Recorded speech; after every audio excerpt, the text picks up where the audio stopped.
I play Pa, who is father to Buddy and Will, and husband to Ma, played by Katrina Balfe. And I think Pa is ultimately a really good person trying to do right by his family. And he's, like everyone in Northern Ireland at the time, is sort of forced into this very difficult position of trying to make big life decisions that benefit the family and try to get through these very severe times that are happening around Belfast in 1969. But ultimately, he's trying to do the right thing for his young family, and so he works in the building trade as a joiner, and a lot of his work is bringing him over to England already.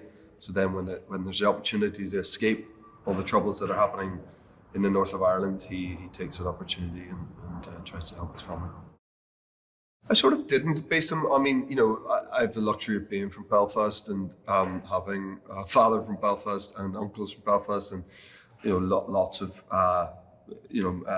men in my life and my mates' fathers, and I feel like I've got a pretty good grasp. I mean, there's definitely elements of his character that I kind of associated with people that have been in my life in some way growing up, and yeah, I felt like I had a little bit of a head start with that in terms of shaping Pa, because I know what a man from Belfast is pretty well, so that was helpful. I get a sort of text from my agent saying, Kenneth Branagh would like to talk to you about something. Are you free tomorrow? It's like, you don't get those texts very often, and I was thinking, great, he wants me to be, an extra in a movie or something, and I'll definitely talk to him about that. So they sent the script, I think maybe that evening. It all happened very fast, and then suddenly I read this script. As soon as I saw the title, Belfast, I thought, oh, hold on a second, this could be something really, really interesting. Not very often you get a script sent, then the title is your hometown, and it's with such esteemed people involved in it, like Ken.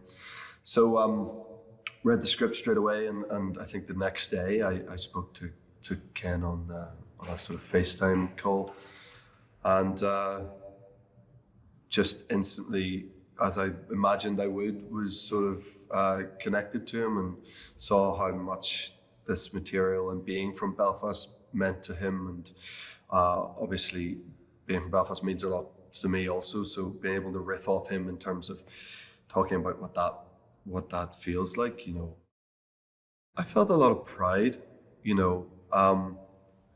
Ken's amazing at sort of bringing out all the core goodness of people from home, and no matter what side of the divide you're on, and no matter what people have gone through back home, we have always, I think, I'm slightly biased, but I think we are in the north of Ireland, we sort of insert humor into everything, and we try to see the best in every situation. I think maybe in all of Ireland it's like that too. It's an island that has gone through a lot of pretty rough situations over centuries, and hasn't always been treated that well, let's say, and haven't treated each other that well, let's say that also. And I think we've had to sort of use humor to sort of combat that and get through those situations. So I think Ken really drew out that humor from the people there, which I really respected.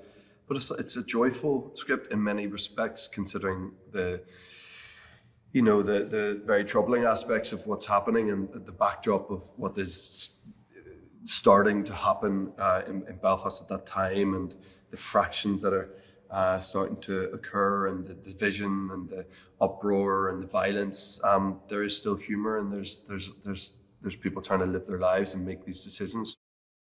I mean, I think it's quite in the best way, it's difficult to describe. I think it is kind of, Ken and I were talking about this on set the other day, about how I think it's going to serve so many people. I do think like everyone in the family could watch this and get something from it, again, because it's joyful, but it's there's heartbreak in there. There's big themes. There's big decisions. There's leaving a life behind, but it's also funny. I think it's funny.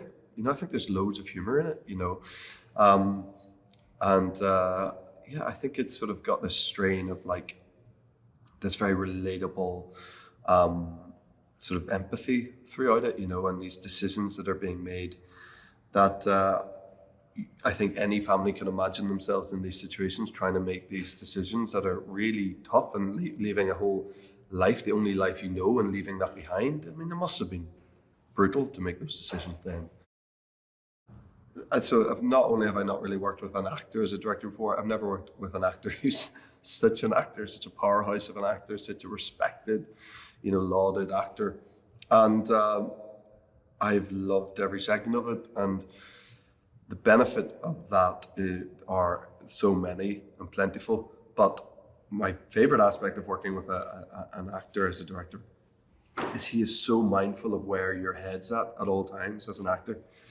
The day before a big scene, of course, the day of a big scene, the day after a big scene, he's so cognizant of where you are in your head, because a lot of us as actors, we're often in our head about stuff and we're worried about how things are going to play out. And, you know, the day before, we had a relatively complicated scene, and the day before Ken was sort of, I mean, how do you want to play it tomorrow? Would you rather we started wide and came in, worked up towards your close-up, or would you rather just straight off the bat do your close-up and get that when the energy's fresh in the morning? Directors don't ask you those sort of questions a lot of the time. You know, you just sort of turn up and they're doing it their way and you just fall in line, you know. So that aspect of it I've loved. And